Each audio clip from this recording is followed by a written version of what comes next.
Welcome back to Brevard Sports Network. I'm Andre Xavier. The Satellite High Scorpions have had a successful year in sports so far, as the football team went 10-2 and won a home playoff game, and the boys soccer team won 12 games and their 4th district title in the last 5 seasons. One person who contributed to both of those squads' success was junior Landon Mentillo, a cornerback on the football team and a center back on the soccer pitch. Landon's competitive spirit must run in the family, as he's the 3rd straight generation of Mentillo to suit up for the Scorpions football team. His grandfather, Bob Mentillo, played linebacker back in 1978. His uncle Rick and his father Rob also suited up in the early 2000s, and now Landon and his younger brother Gavin are playing for the Scorpions today. I had the honor to talk to 3 generations of Mentillo's about keeping a family tradition and Space Coast legacy alive for almost 50 years. Your son played football as well for Satellite High. Correct. Your grandsons as well. And so you were coaching him at the time. I coached both my sons at Satellite. That's awesome. That's awesome. And so what made you stick around after high school and stay and kind of settle your life here and have your sons continue your legacy? Well, my wife is born and raised here. And so we were actually going to go to Germany with the Army, but life intervened and kept us here. And I love it. It's a great place to raise a family. So it turned out good. It was kind of home, right? I mean, my parents are here. My wife is from this area as well. They live in Melbourne, but so the idea of like raising a family here was always kind of on our list of like where we'd like to be.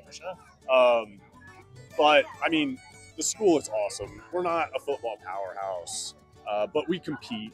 We got scrappy kids. My grandpa played high school football. My dad played here. Like, my grandpa coached here pretty much throughout the school, especially my freshman year and last year. Saying hi to teachers, they'd call my name out. Oh, are you related to Bob or my dad, Mentillo? Yeah, I'm his grandson, or he's my dad, stuff like that. Oh, I went to school with him. Oh, I know him. It was just everybody knows him. He's just like, especially my grandpa, he's just like really connected and living up to that in the terms of football. And my dad, he was a great player, in my opinion. But like living up to that is definitely a little stressful. But I think it's also guiding. Like, they don't put pressure on me to be better than them, but they want me to just succeed and be happy.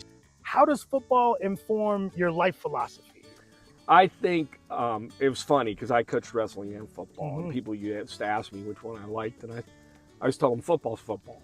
It's such a unique sport because everybody has a role to play, and it teaches you that even if you're the water boy, if you don't get the water out to the player and he cramps up in the 3rd quarter, that's on you, and so it really teaches you about life skills hugely, because let's face it, when you join a job, it's really hard to be a cog in a wheel if you were always the top dog.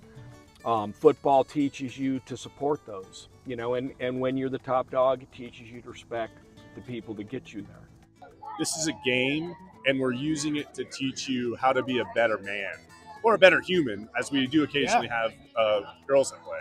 But that's awesome. How to be a better human being. Yes. And handle adversity and rise above it. Work with others. Yeah, work with others. Remember that even if you work your butt off and are the better player, sometimes it doesn't work out because coach likes this kid or whatever, right? Or daddy is a coach. You got to be prepared for anything. Right. Any obstacles in life, and you got to attack the same, fervor with the same, passion, no matter what.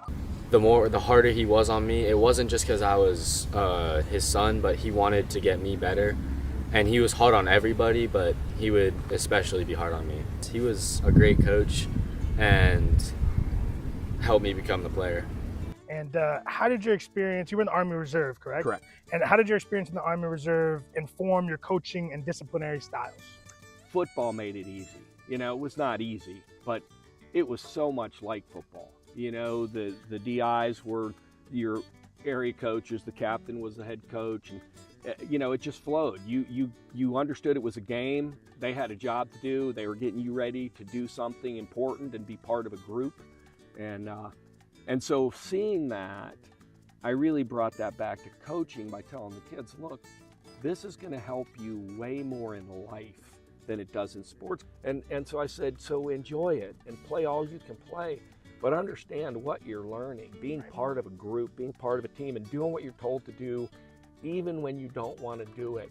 If you can get that down, you're good. It's about personal sacrifice. It's about learning how to work with others and kind of working together for a greater goal. And that's just like the Army. How did being coached by your father inform how you coached your sons? That's a great question. Yeah, I mean, I think I kind of model maybe some after how he coaches just by default, because he coached wrestling and football from when I was like a little guy. So I was out there on the wrestling mat with him when I was like 4, 5, 6 years old, rolling around with him and with the other wrestlers, just being around him and around all of that and respecting him and him being my dad. Like, I think you kind of pick up some of those tendencies. I'm mostly more like my dad. He's very positive. You do need some negative feedback on occasion. Like, sometimes you got to tell somebody when they're being a dumb or they're being a slacker. But overall, I try to build as opposed to like tear down. Right? Yeah. So tough love. Tough love's important. Constructive criticism is important. Yeah, absolutely. The support from everyone has just been critical. My family really harps on student athlete, not athlete student.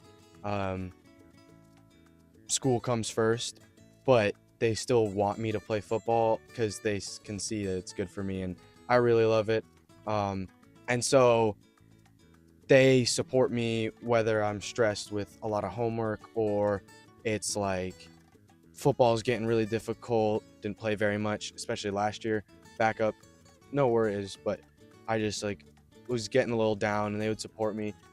It's all gonna work out, just keep working. And that definitely helped because they, not necessarily harsh, but they would give me like a stern rather than upright, like, oh, you're gonna be perfect, like you're an awesome player. It would be like, you just need to work, and that really helped lock me in. And then the leadership on the team, especially in the DB group, from my coach Baldwin, he's awesome. And then just from the upperclassmen, especially, even if they aren't directly talking to me, they're setting that example. Coach Mentillo, can you describe to me the feeling you had when your kids decided you could play football, and they decided to play football at the same place you did and your dad did? I'd say when they fully decided, I was like completely stoked. I'm like really excited for them. It's cool, like coming back and walking the field and being back out there, and it brings back all those memories. But it was also hard for me because my older son Landon, he was really more into soccer when he finished like junior high. I tried to take the approach of like, if you look, I'm going to get excited about football. I was like, I told him this almost exact thing, right? I'm like, I loved football, and so I get really excited about the idea of you playing football. But if it's not what you're passionate about, then like you will not disappoint me if you decide not to go that route. So the fact that he did is a pretty awesome feeling. I was really tickled when he decided to play football, and the fact that he's doing well with it. He puts in the time. I mean, he never misses the weight room. Gavin, on the other hand, has wanted to be like an NFL football player since he was probably like 5. So there was no doubt that he was going to be playing football. So it's exciting to have, like, he's got that passion, whereas Landon, he likes football and he loves playing, but it's just something fun a little bit, whereas Gavin seems to be more like, this is what I want to do. If the opportunity arrives, I would love to go play college, but I know that I'm not the biggest, but if the opportunity arose, I would 100% go and play college football. That's always been a dream of mine. What's your favorite memory playing football since you were young or these days? We were playing Merritt Island, and the tight end was crossing the middle. This would be illegal now, but back in the 70s, this was not only legal, it was, high five. Oh, I mean, that's what you were seeing every weekend on Sunday, yeah. And we back then we had Super 8, so when you watch film, it was more interesting than it is today. Okay. Because it was on a big reel-to-reel. Right, so the tight end was crossing, and I played strong side linebacker, and I just decleated the kid, just wiped him out. And we were watching the film. My coach looks at me and goes, "You had the pick, Rob. You had the pick, Mentillo. What are you doing?" He goes, "I go, coach. Come on." Yeah, I had the hit of a lifetime, in between playing and coaching, they actually did an alumni football game one year. I was probably in my late 20s, maybe, and the whole time, so my dad was in his 50s by that point, and I'm ready. We're practicing and stuff, and my dad, I'm like, Dad, you should coach. You know, like, no offense, but like, you're 50, you probably shouldn't be going and suiting up. You know, like, just you're a little older, it's okay. I'm gonna get hurt, and I'm younger. Like, just take it easy. About it, you know. Of course, he got out on the field to coach, and all of his former players are out there, and so he ended up suiting up. So I got to play a couple downs in the alumni game. He was outside linebacker, I was middle linebacker. So we got to play until he went to go make a tackle, and he popped his bicep off his bone. That's tough. That's the price we pay. Yeah. So it was, you know, but it was really cool. That moment was really Everybody's cool. got to be humbled sometimes. Yeah. It was actually right here. I got a ball caught over me by like a 6'5" kid, and as he was running down, I came back and stripped the ball and returned it about 20 yards. But I think that was the best memory. I got up after getting tackled, and I was getting celebrated by my teammates. I got to the sideline. Everybody was hyping me up. I think that was the best moment of my career. The pick that I got on like championship game, I hadn't had the best second half, and then having that, like, catching that and feeling the crowd and hearing everybody and seeing all my blockers go, and obviously Caleb Jones hit the kid right in front of me, and that was awesome too. But that play, I think, was definitely one of my favorite memories. How does it make you feel that your grandsons continued in your footsteps and went to the Scorpions and are playing today? It's something. Watching them play, you know, makes you feel like you're 20 again. You know, it's time machine. And they're having so much fun, and I love to see them enjoying themselves. Landon, it was funny because he was a soccer player, and then he played flag football, and the first time he got on the tackle field, hitting people was new to him. And he plays corner, so it's a little different situation, right? And so his dad and I were always talking to him, you know, you got to get that first big hit. You've just got to unload on somebody. Yeah. And once you do that, you'll get it. Right. I think it was the second or third game we played this season. They did a little screen pass, and the guy went out wide, and I came down, and my outside linebacker set me up perfectly, so where he only had a little angle, and I just hit him, and we stuck him, and we stopped them. And they had to kick the ball or punt the ball. I forget what they did, but it was like the first real big hit that I've done, and it like unlocked something in me, and I was like, okay, maybe I can put my body on the line, because previous to that I was still a little sheepish. And when we got to see it, so it was cool. You see the moment where it switches, and you could just see it in his whole body, his whole persona was like, oh, right.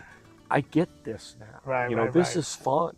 And it's translated to soccer. He's really become an enforcer. There you go. He's not afraid to hit people at all. I wish there was more of that. You know, I wish more kids played more than one sport. Of course, yeah. And and we're aiming away from that, and I think that's a shame. There's a lot of lessons to be learned and transferred from both sports, absolutely. So I'm glad you got the chance to see it kick in for him and him become the hammer, you know what I mean, instead of the nail. That's what's important. That's what's important. That's how you don't get injured. You know what I'm saying? Everybody's going full speed. Full speed. You got to go full speed.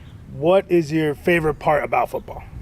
I think it's definitely the camaraderie. I get to go out and play this awesome sport. I get to hit. I get to run. It's physical. It's fast. It's intense. It's loud. It's dramatic, it's wins, it's losses, but the camaraderie is really what makes it for me. Is like I feel connected with my teammates, and obviously I love my family, but they're my other family. Like, I get to be so close with this team, this family unit, and we've won, we've lost together, we fight, we work every day together. It's just really like that connection. Yeah, pretty much the same. I love the team of it, the friendships that I've built. It just has turned into just, as he said, a second family. I think it was the second practice of pads. I ended up breaking my hand, and that was really hard. But my dad and my mom and my brother were always there helping me. And then I would go to practice, and my teammates, my quarterback especially, Grady Tips, would always be there and just talking with me like, it's gonna be okay, it's gonna be good. He was always hyping me up all the time, every time. And I think he might have been the biggest supporter I've had, other than my family. Landon and Gavin might even enjoy playing together next year, as Gavin will look to move up from JV and try and get some reps on offense at running back. For Brevard Sports Network, I'm Andre Xavier.